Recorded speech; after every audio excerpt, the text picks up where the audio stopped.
Whether you're enjoying a featured movie in a theater, a DVD rental, video on demand, or streaming content from your electronic devices, have you ever wondered how that movie gets to you in the first place? Well, take a few moments, relax, and join us on a journey through the North American distribution of film, past, present, and future. In the early years of filmmaking, known as the Golden Era, films were distributed by the studio system between the 1920s to the 1960s by 5 major studios, which controlled all film production, distribution, and exhibition. The studios bundled their popular A-class films together with second-rate B pictures as a required package deal. This method resulted in studios churning out an average rate of 800 films per year. That's about 2 movies per day. But it also forced theater owners to buy more movies than they wanted. In the Golden Era of 1948, it came to a halt when the United States Supreme Court ruled that book blocking was illegal and thus studios were no longer allowed to control their own exhibition. What soon followed was the birth of American television in the 1950s that made a big splash into the living rooms across the country. Audiences now have a cheaper, more accessible medium to consume entertainment. This became a huge challenge for studios as the distribution of films decreased to 100 per year. So studios were forced to ask themselves, what can we offer audiences that television cannot? The answer was in the emergence of the blockbuster movies of the 1970s and 1980s. Studios planned their calendars around the release of big titles and large budget productions that were distributed widely across the country. Jaws was the first major blockbuster movie shown on 675 screens across in North America by Universal Pictures.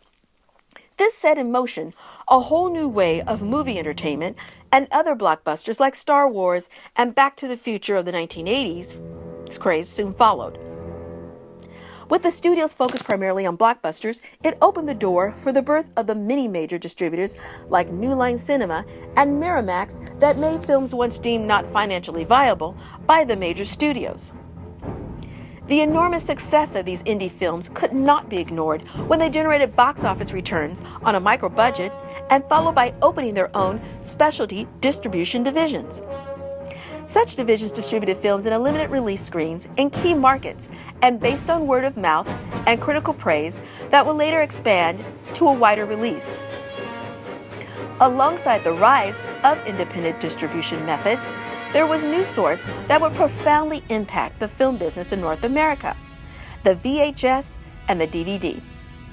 The introduction of VHS in the late 1970s, followed by the DVD in early 2000, enabled studios to further capitalize on the theatrical content, even after its exhibition in theaters, which meant, in short, they could double dip on profits. By mid-2000, DVD revenue made up almost half of the studio's total profits. The expansion of the home entertainment market took off. Theatrical release windows had to be put in place so studios could take advantage of ancillary different markets at different times. In 2008, the film industry, along with the rest of the world, was rattled by the start of the economic downfall of the recession. Despite the fact that audiences continued to attend movies, the independent arena shifted greatly that made 2 major independent studios fold into larger conglomerates: Miramax into Buena Vista and New Line into Warner Brothers. Today, there are more than 700 movie distributors, yet only 14, or 2%, control the top 10% in gross proceeds. The once ever profitable DVD is rapidly being replaced by tablets, smartphones, streaming sites, and even computer brand products such as Apple TV and the Apple Watch. With their home entertainment revenue shrinking, studios focused on distributing large tentpole films with franchise potential and guaranteed ancillary revenue streams.